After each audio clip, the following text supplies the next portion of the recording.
अस्सलामुअलैकुम जनाब, कैसे मिजाज हैं आपके? उम्मीद है ठीक होंगे। आप देख रहे हैं ज़हीर इलेक्ट्रिक यूट्यूब चैनल और मेरा नाम ज़हीर है। तो प्यारे दोस्तों, इलेक्ट्रिकल की दुनिया में मुख्तलिफ तरह की चीज़ों की पैमाइश की जाती है। वोल्टेज की पैमाइश की जाती है, करंट की पैमाइश की जाती है और रेजिस्टेंस की पैमाइश की जाती है। इसी तरह इनकी पैमाइश के लिए जो मीटर्स इस्तेमाल किए जाते हैं इनको इलेक्ट्रिकल मेजरिंग इंस्ट्रूमेंट कहते हैं। करंट की पैमाइश के लिए एम्पेयर मीटर का इस्तेमाल किया जाता है, वोल्टेज की पैमाइश के लिए वोल्ट मीटर का इस्तेमाल किया जाता है और रेजिस्टेंस की पैमाइश के लिए ओहम मीटर का इस्तेमाल किया जाता है। तो दोस्तों, आज की हमारी ये वीडियो रेजिस्टेंस से मुतालिक है। लेकिन दोस्तों, रेजिस्टेंस की भी तीन तरह की इकसाम होती हैं। एक रेजिस्टेंस वो होती है जो किसी कंडक्टर के अंदर होती है, किसी तार के अंदर होती है, इसको नॉर्मल रेजिस्टेंस कहते हैं। इसकी पैमाइश के लिए एक मल्टीमीटर ओहम मीटर का इस्तेमाल किया जाता है। उसके बाद दोस्तों, एक रेजिस्टेंस होती है जो किसी तार के ऊपर उसकी इंसुलेशन की रेजिस्टेंस होती है, इसको चेक करने के लिए मेगर मीटर का इस्तेमाल किया जाता है। और इसके बाद दोस्तों, नंबर 3 के ऊपर एक रेजिस्टेंस जमीन की होती है, इसको चेक करने के लिए अर्थ रेजिस्टेंस टेस्टर का इस्तेमाल किया जाता है। तो दोस्तों, मेरे पास मौजूद है आज एक digital earth resistance tester. Earth resistance tester को समझने से पहले हम ये जान लेते हैं कि इसको इस्तेमाल क्यों किया जाता है। तो दोस्तों, इसको इस्तेमाल किया जाता है अर्थिंग पॉइंट की रेजिस्टेंस को चेक करने के लिए। अर्थिंग क्या चीज होती है? तो हमारे घरों में इलेक्ट्रिकल की जो चीजें हैं जिनकी बॉडी मेटल की होती है, जैसे कि washing machine, room cooler, microwave oven, electric iron,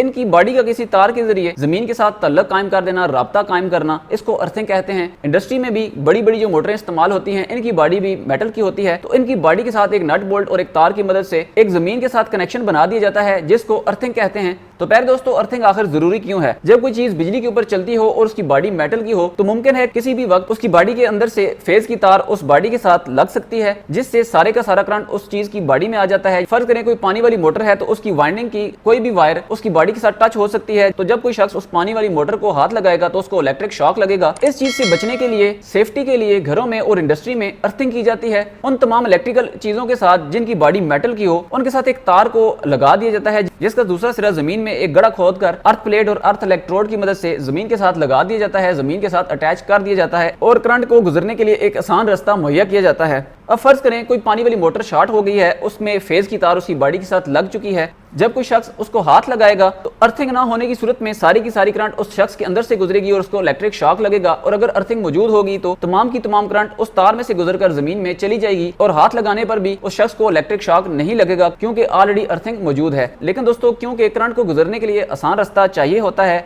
वो आसान रास्ते को पसंद करती है, आसान रास्ते को अपनाती है। अगर अर्थ पॉइंट की रेजिस्टेंस मुजाहमत इंसान के जिस्म की मुजाहमत से ज्यादा होगी तो करंट जो है वो तार में से गुजरकर अर्थ होने की बजाय इंसान के अंदर से गुजर के जमीन की तरफ जाएगा। तो फिर अर्थिंग होने के बावजूद इंसान को, उस शख्स को इलेक्ट्रिक शॉक लगेगा जो कि उस चीज को हाथ लगाएगा। तो इस चीज की वेरिफिकेशन के लिए कि अर्थिंग पॉइंट की रेजिस्टेंस कितनी है, इसके लिए अर्थ रेजिस्टेंस टेस्टर का इस्तेमाल किया जाता है। तो दोस्तों, अर्थ की जो अच्छी रेजिस्टेंस समझी जाती है वो 1 ओहम तक समझी जाती है, यानी कि कोई भी अर्थिंग पॉइंट हो तो उसकी रेजिस्टेंस अगर 1 ओहम के करीब करीब हो, ये सबसे बेहतरीन, सबसे परफेक्ट अर्थिंग होती है। इसका इस्तेमाल हमने किस तरह करना है, आज की इस वीडियो में मैं आपको प्रैक्टिकली एक अर्थिंग पॉइंट की रेजिस्टेंस की पैमाइश का तरीकाकार बताऊंगा। यहाँ पर अब ये ऑफ पोजीशन में है, इसको ऑन करने के लिए इसके डायल को एक स्टेप आगे करना पड़ता है। सबसे पहले जो हमारे पास ऑप्शन आता है, इसको कहते हैं अर्थ वोल्टेज। जब कोई फॉल्ट होगा, यानी कि जब कोई मेटल की चीज होगी, उसके अंदर से जो करंट गुजरकर अर्थ पॉइंट में से गुजरकर जमीन में जा रही होगी, तो उस वक्त जो वोल्टेज वहां पे होंगे वो कितने वोल्टेज हैं उसको चेक करने के लिए इस टेस्टर को यहाँ पर इस ऑप्शन के ऊपर रखा जाता है। इसके बाद अर्थ रेजिस्टेंस की पैमाइश करने के लिए हम इसको एक स्टेप आगे ले जाते हैं। तो यहाँ पर आप देखें तो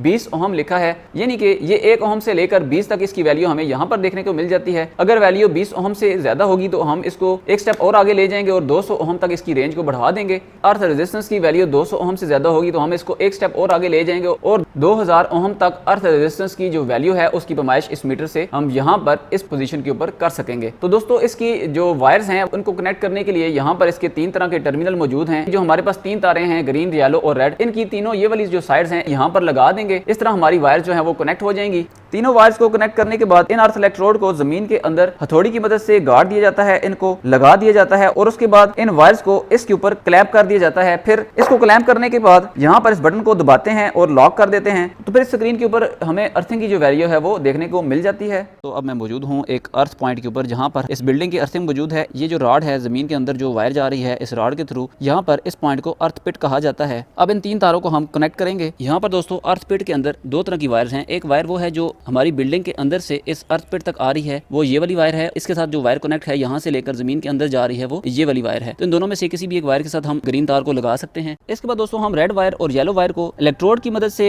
जमीन के साथ कनेक्ट करेंगे। किसी भी एक सिमत में एक इलेक्ट्रोड को अर्थ पॉइंट से 5 मीटर के फासले के ऊपर लगाया जाता है और फिर उसके बाद दूसरे इलेक्ट्रोड को अर्थ पॉइंट से 10 मीटर के फासले पर उसी सिमत में लगा दिया जाता है। अर्थ रेजिस्टेंस टेस्टर को हम ऑन करते हैं और इसको पहले हम ऑन करते हैं अर्थ वोल्टेज के पॉइंट के ऊपर। ऑन करने के बाद इस बटन को प्रेस करते हैं और फिर लॉक करने के लिए इसको घुमा देते हैं क्लॉकवाइज। 0.9 वोल्ट की रीडिंग मौजूद है, यानी कि न होने के बराबर यहाँ पर वोल्टेज मौजूद है, यानी कि इस वक्त कोई भी फॉल्ट करंट जो है वो अर्थ की तरफ नहीं जा रही। इसके बाद अब हम देखते हैं कि अर्थ रेजिस्टेंस की जो वैल्यू है वो कितनी है। इसके डायल को हमने शिफ्ट करना है 20 ओम के ऊपर। अर्थ रेजिस्टेंस की जो वैल्यू है वो 0.75 ओम है। जैसे कि मैंने आपको बताया आइडियल वैल्यू है वो 1 ओम से कम होनी चाहिए या फिर 1 ओम के करीब करीब होनी चाहिए। यहाँ पर 1 ओम से थोड़ी सी ज्यादा वैल्यू होती तो यहाँ पर अर्थिंग के पॉइंट को तर करके यहाँ पर नमी पैदा करके इसकी रेजिस्टेंस को कम किया जा सकता था। लेकिन अगर यही वैल्यू 20 ओम या उससे काफी ज्यादा होती तो इसका मतलब था ये जो अर्थिंग पॉइंट है जहाँ पर हमने अर्थिंग की है ये डेड हो चुका है, अब इसका कोई भी फायदा नहीं है और यहाँ पर एक नई अर्थिंग की जरूरत है। तो प्यारे दोस्तों इसी तरह आप अपने घर पे किसी भी इंडस्ट्री में अर्थ रेजिस्टेंस टेस्टर की मदद से अर्थ की वैल्यू को चेक कर सकते हैं कि इसकी कितनी रेजिस्टेंस है। तो दोस्तों ये थी आज की वीडियो, उम्मीद करता हूँ आपको पसंद आई होगी। मिलते हैं किसी और नई वीडियो नए टॉपिक के साथ, तब तक रखिएगा अपना और अपने प्यारों का बहुत सारा ख्याल। अल्लाह हाफिज।